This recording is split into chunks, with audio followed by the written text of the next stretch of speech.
So thank you all for coming. This meeting is being recorded. You are probably going to get a message across your screen where you'll opt in for that.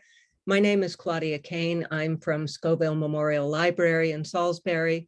And tonight's program is a joint effort of the library, Noble Horizons, the Salisbury Association Historical Society. And this is the first of 3 sessions on slavery in the Northwest corner. If you have registered for this session, you are going to be automatically registered for the succeeding 2 sessions. And again, all of these will be recorded. It will be on the Scoville Library YouTube channel. And again, we are going to monitor the muting situation. So everybody should stay muted, and we may have to jump in and do that for you.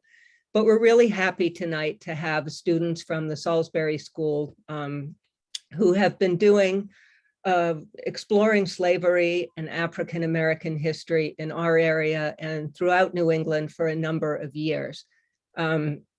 So tonight we have 2 students who are going to be presenting this session, and there will be different students for the succeeding sessions.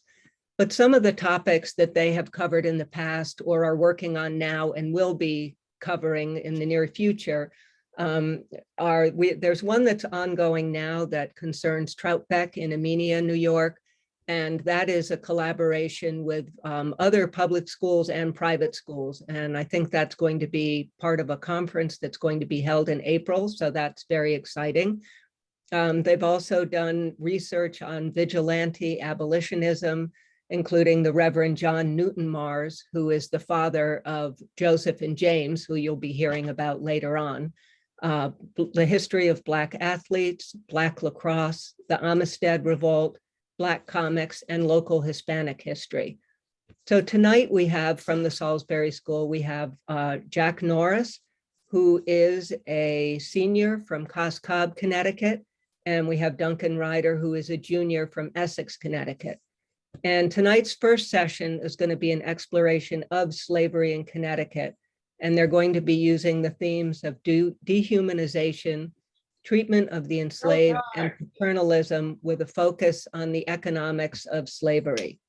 The second week will focus on Joseph Mars, who is the brother of James Mars. And there was a presentation on James, I believe, last year via Noble Horizons that's probably available on their website. And James Mars was born into slavery in Canaan and later fled to Norfolk, where he became a free man, an activist, and an author. And that session will focus on their investigation of Joseph Mars, who may have been enslaved in Salisbury. And the final week, they'll bring you into the process of the research, documenting enslaved people through primary sources such as property, church, vital records, accounts, and census data. And they'll also discuss memorializing the life of Joseph Mars with a witness stone. So I'm going to turn it over to Jack and Duncan. I'm going to vanish from the screen and they will take over and share what they've learned with you. So I hope you enjoy the session. We are going to be handling questions and answers in the chat. So if you have a question, if you would put it in there, and we'll get to those at the end of the presentation. So again, thank you for coming and I hope you enjoy. So I'm turning it over to Jack and Duncan. Good evening, everyone. As I previously mentioned, my name is Duncan and that's Jack, and we had our presentation on slavery in the Northwest corner and the economic side to it. You can nibble on it as you can.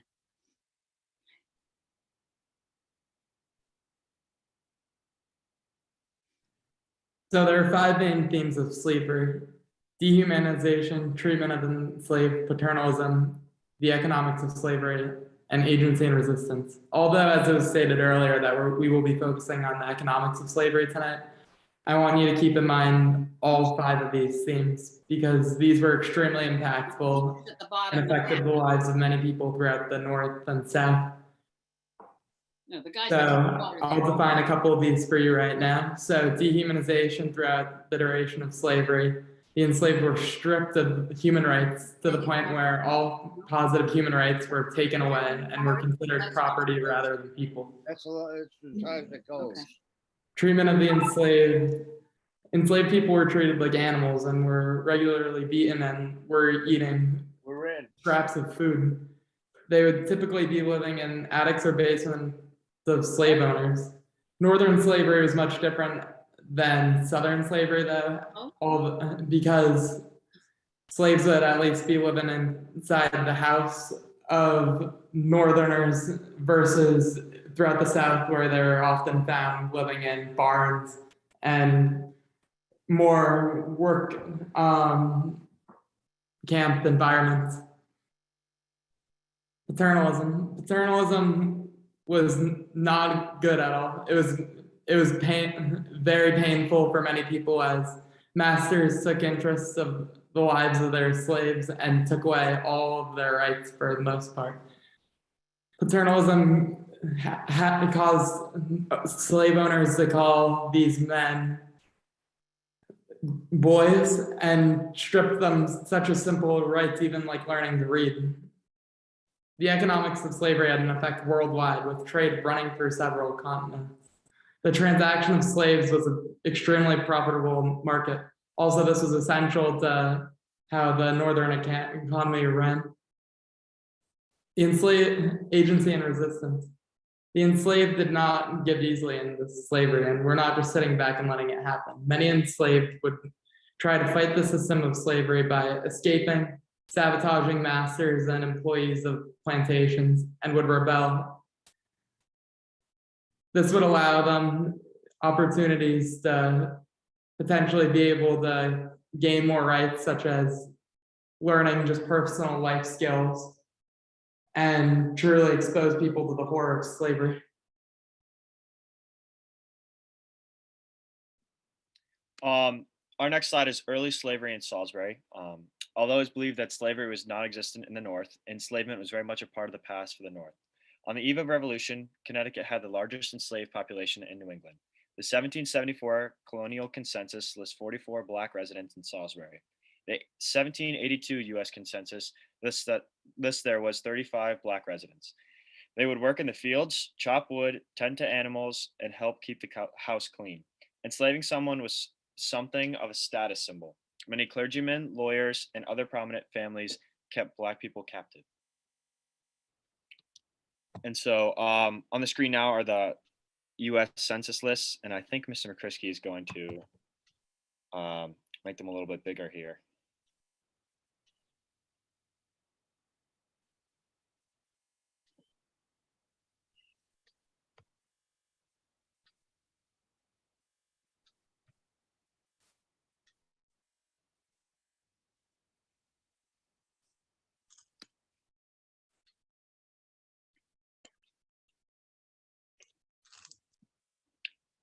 While Mr. McCrisky is doing that, the U.S. census lists were really just lists that showed a certain amount of like groups of people that were in different parts of like the country, or in this case, it was the Connecticut and some of the towns in Connecticut. And I think he is pulling it up right now. In just one moment as the screen loads.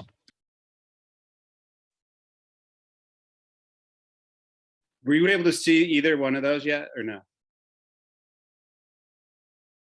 Duncan, could you see either one of those censuses yet? Yeah, we could see them, but they were very small. So it's Okay. kind of, we could see them on the screen, but it was hard to Okay. Here's the go through that. 1774 census. You can see where we highlighted Salisbury and they categorized everyone there. And at the last column says total Black. So this is 1774. There were 44 Black residents of Salisbury, some free, but most enslaved. And then this is the 1784 census. If you scroll down here, you can see Salisbury above Sharon, and you scroll over and there were 35 in the 1782 US census under the category of Blacks. And again, that is mostly enslaved, not necessarily all of them.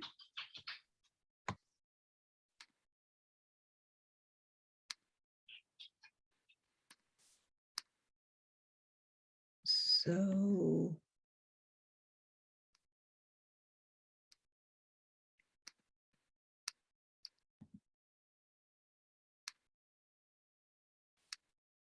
Okay, take it away. So they are muted. There we go. No. Oh, sorry. So next was complicity. And the definition of complicity is a state of being involved with others in a legal activity or wrongdoing. Textbooks have typically described the Northern economy as benevolent, and it was relying on free labor with a thrifty spirit. In reality, it was complicit in profit from the institution of slavery. The demand for materials like cotton from the South to aid industrial production and expansion was a leading factor in why the North was so complicit to this act. The book Complicity was written to expose the horrors of slavery, and that book is all the way to the right on the slide. And it was also to hold people accountable, especially the North. And we spent the first couple of months first couple of weeks, of class learning about and reading passages from this book that would help us understand a lot more about how the North was so complicit. And there were like chapters on a lot of different productions, I guess, of different things. Like there was ivory, was a big product of Ivoryton, Connecticut. So it just went through and showed how the North was very complicit in this act.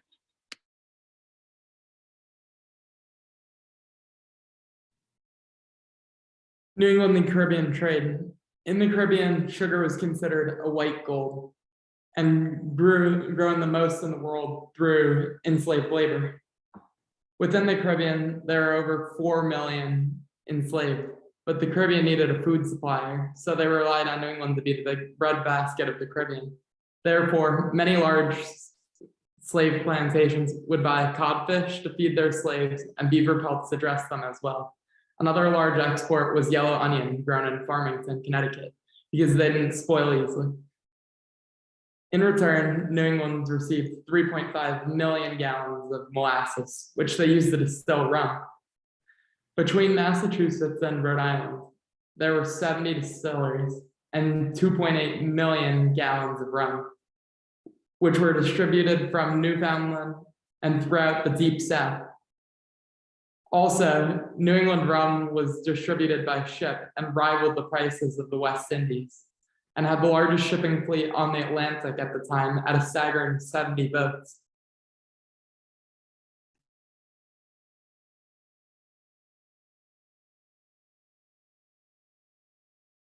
New England textiles. Throughout New England, there were 472 cotton mills. In this industry, textiles were produced through millions of pounds of cotton picked by mistreated enslaved people of the South. In 1860, 75% of the nation's cotton was produced from New England textile companies, a staggering 850 million yards of cloth. Cotton fueled the New England economy and contributed to the growth of cities like Lowell and Lawrence, Massachusetts. A large form of profit for these cities was slave clothing, which was an extremely thin layer of cotton and was sold to plantations throughout the South that dressed each and every slave. Also, when looking for a US history textbook, there is not any correlation between these industrial cities of the North and slavery in the South.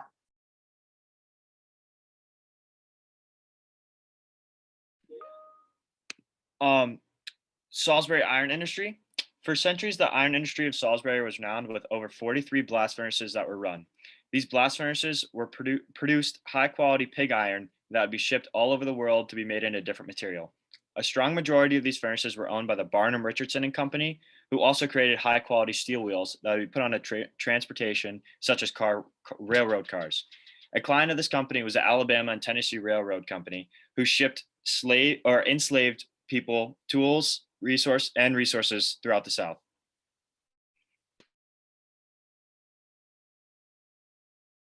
And that last slide was just a picture of the sources that we used. And I think now Mr. McCrisky is going to pull up our infographic that we made about some of the blast furnaces in Connecticut that we found. in just one moment. And overall, the local connection from Salisbury to slavery throughout the South.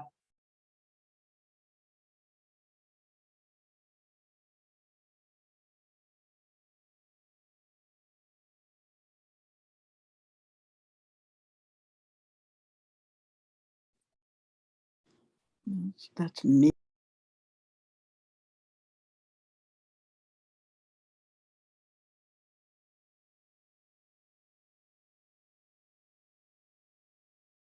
Okay, so the connection between pig iron to slavery, it all starts up at the Beckley Furnace in Salisbury, Connecticut, as they were a leading contributor in the production of pig iron in Salisbury, and they produced some of the world's most renowned pig iron. And this was shipped throughout the United States and part of the Barnum and Richardson Company. The Barnum and Richardson Company was a company that owned most of the blast furnaces across Connecticut. And this company sold pig iron to most of the clients throughout the nation, such as Enzyme Manufacturing Company. This company was the company that produced steel wheels for train cars. And a key contributor to the connection to the South is a man named Samuel Griswold. Samuel Griswold was a Whig from Clinton, Connecticut, who migrated to the South. Since being from Connecticut, he was extremely familiar with the Salisbury pig iron industry, as it was a booming business and the highest quality overall. So Sam ended up meeting a man, Daniel Pratt, in Macon, Georgia, 10 miles west of what is now Griswoldsville. Daniel Pratt was a Whig from New Hampshire who migrated down to the South in an attempt to expand his cotton gin company that he was making. This was a world-renowned cotton gin that ended up being one of the top sold types of cotton gins throughout the world, actually. And while he was down there, he connected Samuel Griswold, who I just explained before, to Salisbury Steel. And Samuel Griswold was a part owner of the Alabama and Tennessee Railroad Company. And they needed a new wheel supplier. So he was able to connect that to the company and supply the whole South with a transportation and way to ship materials throughout the South. In 1849, Griswoldville, Georgia was founded by Samuel Griswold, and this was the place where Griswold and Pratt developed, well, they didn't create, but they helped develop their world famous cotton gin. And this became the original location of the Pratt cotton gins. The Pratt created his cotton gin in a factory in 1838. He had enslaved workers perform the labor while he made a large profit.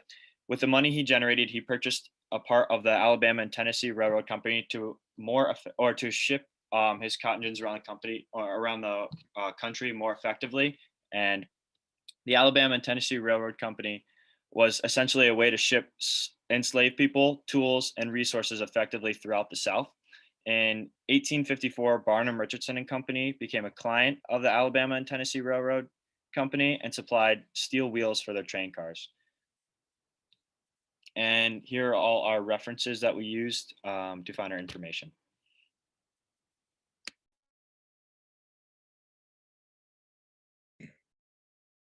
Thank you guys for listening to our presentation.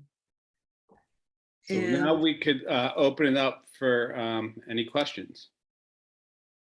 Yeah, so if you have any questions, if you just want to put them in the chat and we will monitor that, and Jack and Duncan will do their best to answer them for you. So I thank you guys very much. I think this was a really interesting presentation, and I think it's something that we in New England and Salisbury in this area somehow believe that we weren't part of we weren't part of slavery in this country.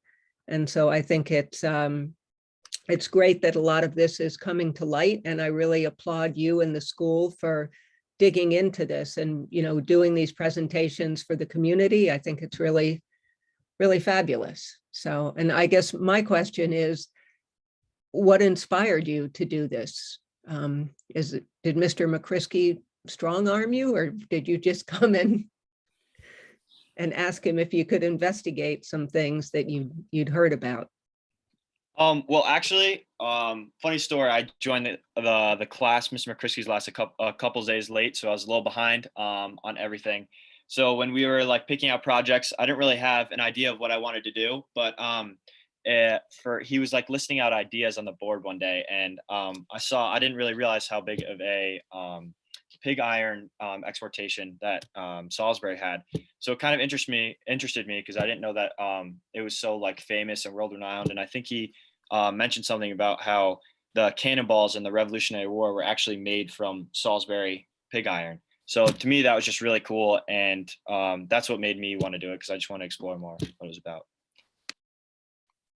To add on to Duncan, so Mr. McCrisky even brought up that there is a connection between Alabama and Salisbury steel, and that just fueled an interest in me and really inspired me at least to explore like what was in between that, because there was definitely a lot in between it and it was unknown, and I thought it would be super awesome to like be able to learn about honestly what made Salisbury so profitable and how like that they were like still part of slavery after it was abolished in the North. So, well, that's great. And I think that, you know, curiosity is always, in my opinion, going to serve everybody well, you know, while you're a student and going forward. So you're getting a lot of accolades in the chat. You know, great job, excellent presentation. Some of the questions are, what surprised you about your research? Something that surprised me was a little bit more of a personal connection. And I live in Essex, Connecticut, which is the town, or it's very close to Clinton, Connecticut. And I actually found out that Samuel Griswold, the man that one of the men that we studied, actually has relations to the Griswold Inn, which is actually a place where I work. So I just thought that was very cool, and it was just neat finding connection. Yeah, so is it going to inspire you to explore slavery connections in your hometowns? I mean, you've talked a little bit about it, being from Essex, and certainly the Griswold Inn is a prominent feature of that town. Yes, I mean, I definitely think I will more, because I don't know if any of you have actually been to the Griswold Inn, but inside there's just so much history and a lot of different cool artifacts. So I think probably the next time I work, or the next time I go in there to eat something, I'll definitely take a more of a deeper look into what some of the stuff is around there. And I mean, the place is just rich with history, so it'd be a very cool thing to check it out. Yeah, and let's see. Claudia, could you spotlight Clarence as well? Bring him in. Clarence is a two-year veteran of this course, and he could probably answer some of these questions. Jack and Duncan, another one was, what happened? Did you research at all what happened to the companies or the men after the Civil War, after the 13th Amendment, after abolitionism? I can cover this a bit. So at least what we noticed through our research is, as we did research on each of these men, it brought like lots of money and prominence to their family throughout the South. We mentioned this in our presentation, but Daniel Pratt, there is a town in Alabama actually named after him now, called Prattsville, Alabama. So like these families are very prominent throughout the South nowadays. And even the Griswolds are still extremely involved up in the Northeast. So it affected them in positive ways. And like also I found it very interesting that two Whigs were men running this whole connection to slavery throughout the South to fuel the New England economy partially. Thanks, Jack. Do you know what role the enslaved in Salisbury played in working in or for the pig iron industry? So through our research, we actually found a couple different varying like sources. I think, and one source we found that they were actually helping, not at the Beckley Furnace. We actually have the president of the Beckley Furnace said that there was never any enslaved people that worked there, but we have found at a couple different iron furnaces or blast furnaces, excuse me. There were enslaved people working, but we also found that they were just and on another source that they were just working in the fields or in the house and not anywhere near the blast furnaces. So at the moment, we're a little split between sources, but I think we're still trying to figure out and see what we can find there. And sort of related to that, there's another question about the lives of the slaves that you found in the census. Were they generally like one or two per household, or did you have households that maybe had, you know, a greater slave population? Well, from what we found, it was one or two normally per house because I think that was more prominent in the north. It wasn't like a whole bunch of slaves like that, or enslaved people, excuse me, like down in the south. In the north, it was more one or two enslaved people that would help around the house. But we haven't really found anything specific to the Salisbury area, but that's what we have found so far. So. And I think Ronan chimed in that there was one household that had 7 slaves. Is that right? Yeah, Adonijah Strong from Town Hill. He was the largest, and there were 7. We couldn't tell in the same house or he enslaved them in different properties. Clarence, there's one that you might be able to handle. What other research projects are you guys doing this year? Yeah, so there's a whole bunch of stuff. We have there's almost 30 like Microsoft Teams channels that we have. Just a few of them, I guess, are we're working on Amy Spingarn Metal. We're putting together Clarence, they might not know who the Spingarns are. Give them a quick bio. Oh, wait, sorry. Can you hear me? Who are the Spingarns, Clarence? Yeah, they were just this family who, and they have like the Spingarn Metal, and it started to sort of highlight like the good that Black people were doing, because at the time there wasn't really anything that did. So yeah, we're like doing projects on that. We're putting together a big event in late April, and we need advertisements for that, sponsorships.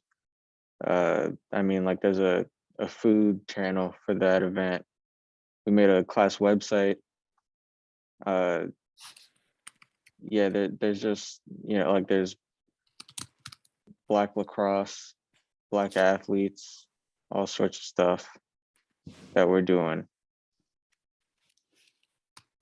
Great. And there are a couple of questions concerning children, enslaved children. Do you know if there were any? And if so, do you know if they went to local schools or how education might have been handled for enslaved children? Actually I think it was the hold on one second, I'm sorry. I have it right next to me. It looks like the 1784 consensus says that there was children.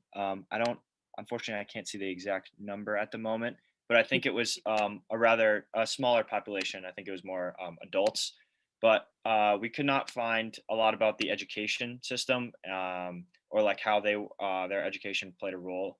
So I think we'll probably take a deeper dive in the next trimester and try and see if education had a part in their lives or not. So. Great. Whoops. Oh, here we go. So this column here, Black males under 20, Black females under 20, Black males above 20, Black males under 20. So if you scroll down to this line, there were 5 males under 20, 6 women, 6 girls, Black girls in the town. And so, and I can actually speak to a little bit about the education piece. They weren't educated. As a matter of fact, James Mars, who's a man that we looked at last year, he led like a big push. He helped start one of the first schools for Black children in Hartford. But at the same time that was going on, a woman named Prudence Crandall in Canterbury, Connecticut, had her schoolhouse burned down by crowds that didn't want Black children to be educated. And I have a question about the ratio of enslaved people in Salisbury compared to the general population. Do you know? It was low. It was probably 5% or under. Okay. And there are some other questions about, was there any significance of that Griswold and Pratt were both Whigs? Yeah, there is extreme significance to that actually, because the Whigs were more of a northeastern party, and mostly Whigs were against abolishing slavery in general across the whole nation, and were like considered be extremely against it and kind of be more with the North's terms, even though they kind of figured that it would fuel the economy of the South and North a lot.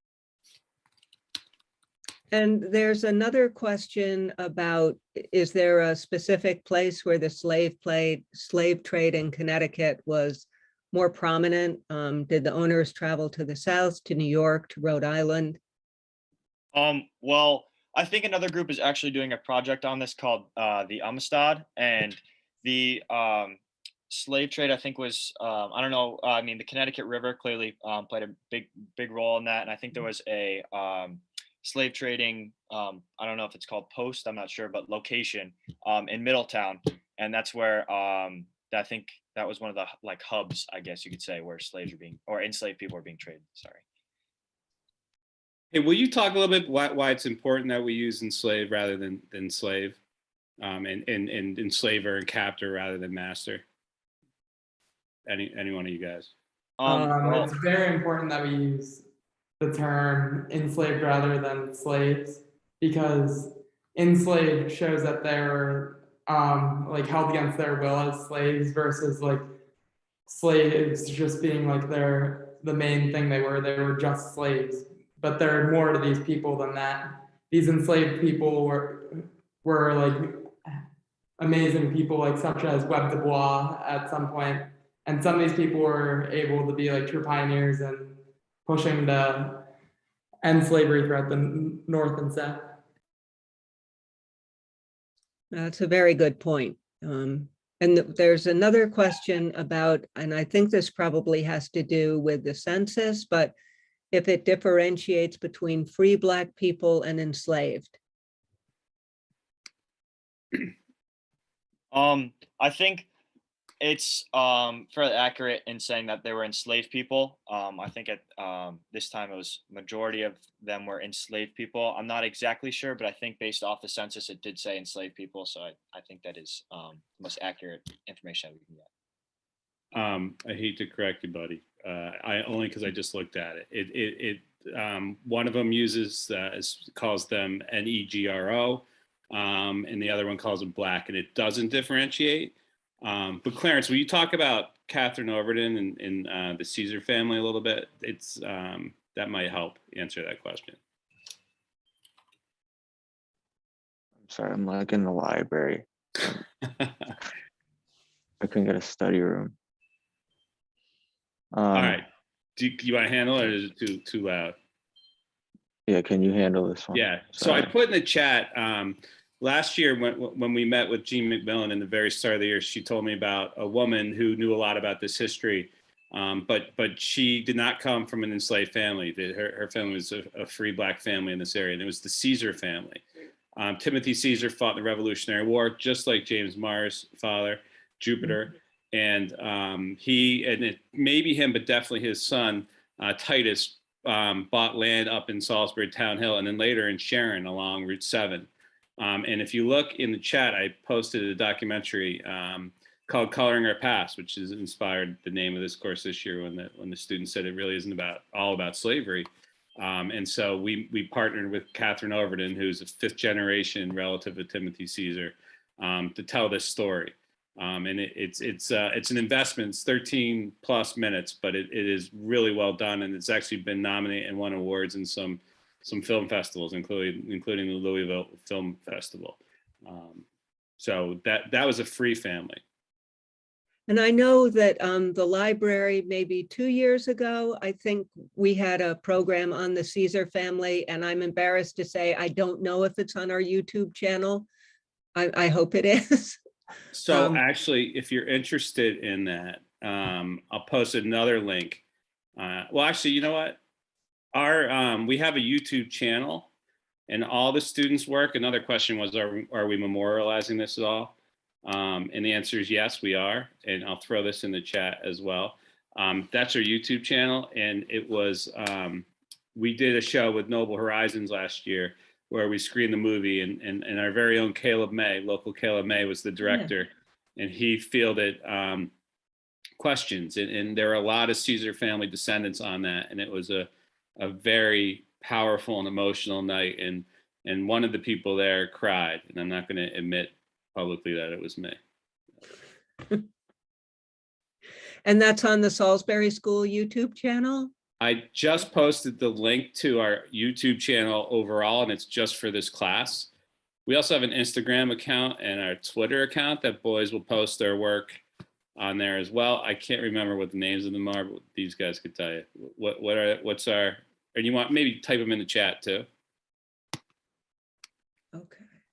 And let's see, there's another question about the impact was on the price of cotton and steel after slavery was abolished. So at least in the steel industry, the Salisbury steel industry in general, that slowly like died down as there were bigger cities that started to produce steel, such as Pittsburgh and others. Yeah, just Pittsburgh as a main front, and then eventually overseas in China and all of that stuff. But we're not exactly sure what it is with cotton, but you know, one of the reasons why we wanted to do this with you all, and we're so thrilled at the turnout, is we're all learning, right? I mean, this is all a journey. I'm a history teacher. I've been doing this for 20 plus years up here in Salisbury. I got my master's from Southern Connecticut State University, and I am a lifelong nutmegger, and I didn't know there was slavery in Connecticut until 3 years ago. So this has all been like a giant learning project, and I'm not teaching this. Like these, as you could tell, like these, I'm learning from these guys.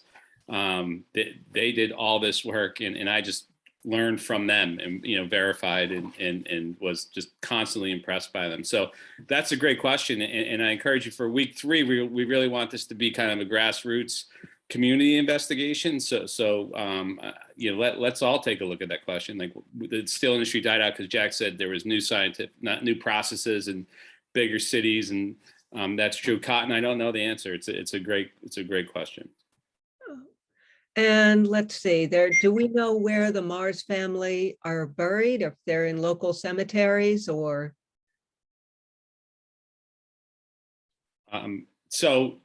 Jupiter, the Revolutionary War veteran, and James and Fanny, Jupiter's wife, James's mom, they're buried in the Norfolk Cemetery, and you can go see it, and it's marked, and it's a spot on the Freedom Trail, the Connecticut Freedom Trail. Titus Caesar, who I referenced earlier, he's buried in the Hotchkiss Cemetery, the Town Hill Cemetery there on the campus. And Catherine tells a story in that Zoom of going up there and hunting the overgrown part and like peeling back and scraping away the tombstone and seeing her ancestor's name, and like just got down on her knees crying. So they're out there for sure. But and then George Caesar's in the Sharon Green. There's a tombstone there for him.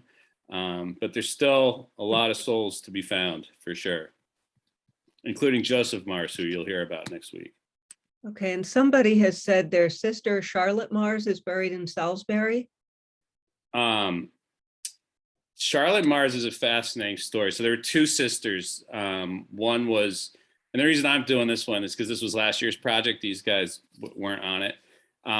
but there were two sisters. One was Betsy Mars, Elizabeth Mars. She became a missionary to Liberia, and a very, like, she was there for 20 plus years. And as a matter of fact, when she died, they memorialized her grave with a stone that you can still see today.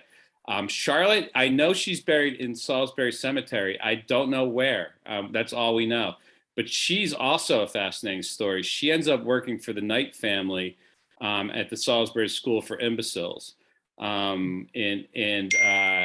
She lived on that property and helped. So all these families are remarkable. And we'll talk about John Newton Mars later. And just as a teaser, we believe John Newton Mars was the man who radicalized John Brown, who was from Torrington, Connecticut. And John Newton Mars was born 10 miles from him. So stay tuned for more on that one. Okay, well, I'm not, okay, and then the same woman said that Charlotte was a free slave. Charlotte was born after Jupiter and Fanny were freed, so she was never enslaved. So Okay. Joseph, James, and Elizabeth were born into slavery, and then after Jupiter and Fanny gained their freedom, John Newton Mars and Charlotte were born. So you're correct; she was never enslaved. Okay, so I'm not sure if we have any more questions, but again, compliments to you guys and to Ronan McCrisky. There's just been an amazing amount of support and gratitude for the research that you've done and how you've presented it. And I think we're all happy that this is just going to be the first of 3. I don't believe that it's going to be the same students next time, but next time is going to focus more on the Mars family. And again, if you're registered for this, you're automatically registered for the next 2 sessions. So I think if we don't have, there is somebody still coming in, but I'm not going to admit him because I think we're at the end here. But I just want to thank everybody for coming and thank you guys for all the research that you did and for how you presented it. And I think it was really fascinating and valuable to all of us. So I hope you all have a good night and I hope we see you next Thursday at 7 o'clock when we will be going over the Mars family history and what additional research has been found. Yeah, and that's a teaser too. There is a very powerful connection there as well. So one last thing, if you go to that YouTube channel, just to tidy up Clarence's answer on the Spingarn family, as he's in the library. The Spingarns own the Troutbeck, and the Troutbeck was home to some really important events. And so you'll hear more about that as we go through this as well. But there is a trailer to the event that I could post in the chat. I don't know. What time does this end? So today, Claudia? What? What time is this end? This Zoom? Did you say 7:45? We can end it whenever we want. I mean, it just kind Okay, of. so let me play this just again as advertisement for an event that Clarence talked about coming up. Hold on one second. Let me.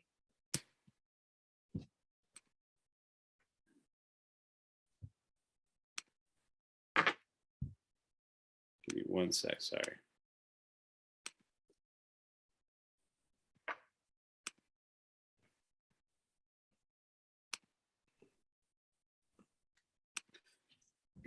Okay.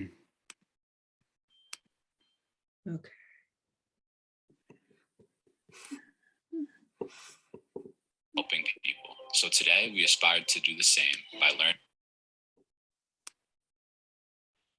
Can you guys hear that? See that?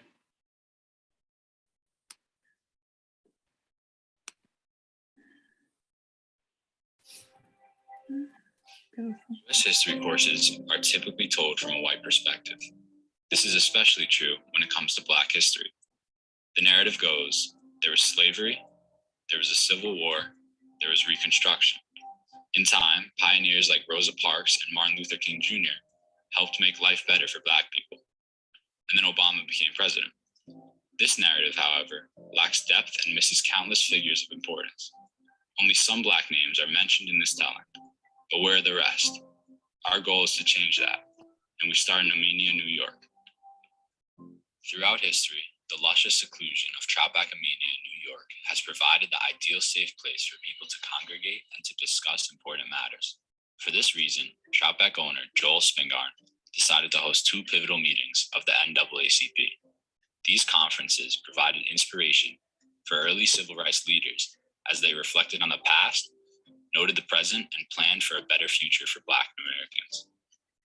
The great minds of African American activists like W.E.B. Du Bois, James Weldon Johnson, Juanita Jackson, Ralph Bunche, Abram Harris, A. Philip Randolph, and Warren Weston planned and emerged with specific guidance for shaping the association's programs.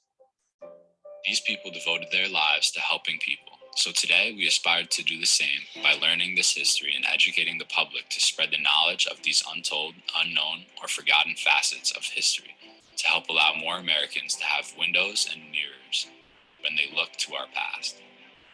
The truth is that there isn't one American reality. America consists of many realities. At the first conference in August 1916, attendees gathered in several large canvas tents in the middle of a field at the Troutbeck. James Weldon Johnson and W.E.B. Du Bois even shared a tent. Organized by Spingarn to revitalize the flagging civil rights organization, the ambience in the Spingarn estate helped leaders plan the fight for civil rights.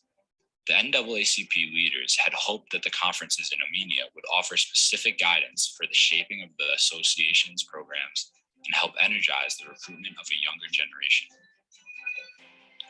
The second conference gathered from August 18th to the 22nd in 1933, and again, it attracted approximately 60 people who gathered at the Troutbeck. This was a period of a series of relentless events since 1916, like the deaths during Red Summer, the Tulsa race riots, the disillusionment of World War I veterans, and the ongoing trauma of the Great Depression. The influence and the impact of the 1933 conference in Armenia would reverberate well beyond the year 1933 as it elicited a newfound unity of purpose that helped the NAACP become a more powerful nationwide organization. Many of the attendees would also play prominent roles in the more famous civil rights era of the 50s and 60s. 2 attendees helped arrange the 1963 March on Washington. Today, the Troutbeck Armenia in New York lies approximately 100 miles away from New York City in northern Dutchess County. The rolling hills, abundant forests, large open pastures, streams, and picturesque towns are prominent in Armenia. What is unknown about this sliver of New York State is the rich uncharted history. Our goal for the symposium is to bridge the gap between these hardly known historical events and to make these incredible stories known. We are beyond excited to show the deep history of people of color in our region through the projects on the multiple facets of the Troutbeck, the Harlem Renaissance, Black athletes, local Latinx history, witness stones, and John Newton Mars. The Troutbeck is teeming with important and relevant history, and we students are ready to share it with our larger community.